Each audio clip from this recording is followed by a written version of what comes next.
came across your profile. You have a lot of talent. I could see you really becoming something of yourself, with the right mentorship, of course. I work for a publishing agency called Moonlight Media. Give me a call sometime, 715-437-1518. My name's Kevin. Boy, go hit the play button. I'll take it this right here, but don't wanna say nothing. Story of a girl led astray, trusted the inner good of man, simply just a grave misjudgment. Thought she was the shit, bustin'. She raps, sings, acts, not a lot she lacks. She looks good enough to get me. Must be good news that his publisher would give her his number. When she met him, she didn't realize something was off. She noticed every time she mentioned payment, Kevin would call. She let her guard know cause they're not meant to suffer, hanging out real close to every nuance he'd utter. He had a way to make it all sound so sweet, and hooked her up with some real talent in the industry. She could see he was legit and he could help her make it. Finally realized dreams right here for the take. Cry, don't cry, they won't hear you.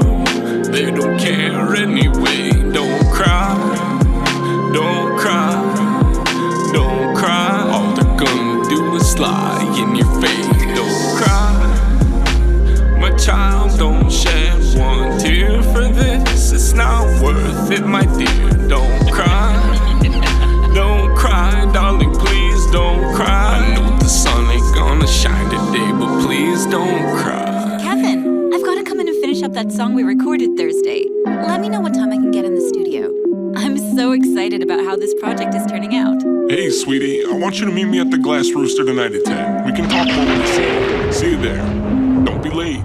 To his request, Kelly of course obliged. Shut up in the best dress with falls, hoping to rise. Wishing that for once could the stars align. That years of passion in the bush would for once be acknowledged. In hindsight, like it might seem jaded, at the bar with Kevin things soon escalated. He was drinking a few lagers but with extra gravy. Started talking on sloppy, his request became sorta suggestive. But with Kelly the cave didn't affect him. He was as cool as a toothpick and a peppermint. A certain feeling of unease that crept in. What kind of evil wind it just swept in. By the look in his eyes, his soul left him. She tried to reason he really wasn't receptive. There's one thing in his mind and he was getting it. When suddenly she grew tired. I feel good. I'm getting kinda dizzy. Do you feel that? I feel weird. I bet you do. What the fuck, Kevin? What the fuck did you give me? What the fuck? What is going on right now? Kevin, seriously? Make it stop. Please. Groggy, Kevin, Kelly felt like a carbon copy of herself. She was unconscious when they'd left. Kevin had to walk around totally in stealth. If anybody noticed, they could've maybe alerted authorities. Kevin got her home and got onto his twisted priority. Monotonously, he did whatever he'd like. Disregard for an innocent life. Awoke the next day.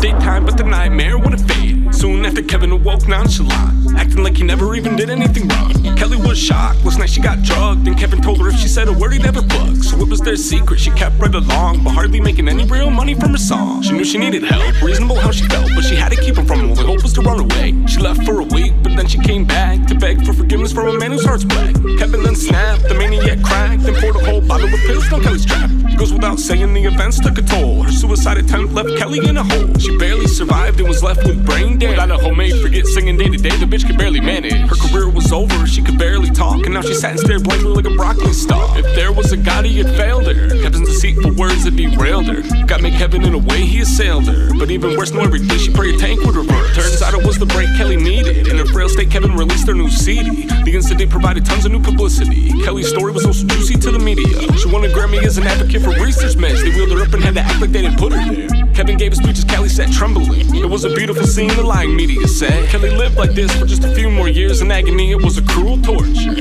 Half conscious and left to watch the same people profit off her that had given her poison. Kelly was barely able to keep her clock ticking, forget joy and happiness. But it almost gave her a trace of satisfaction when she saw Kevin died in a car accident. She knew karma was real, it really wasn't much, but it was nice just to feel something for the first time in 36 months. And for the last time, life is so anticlimactic. Don't cry.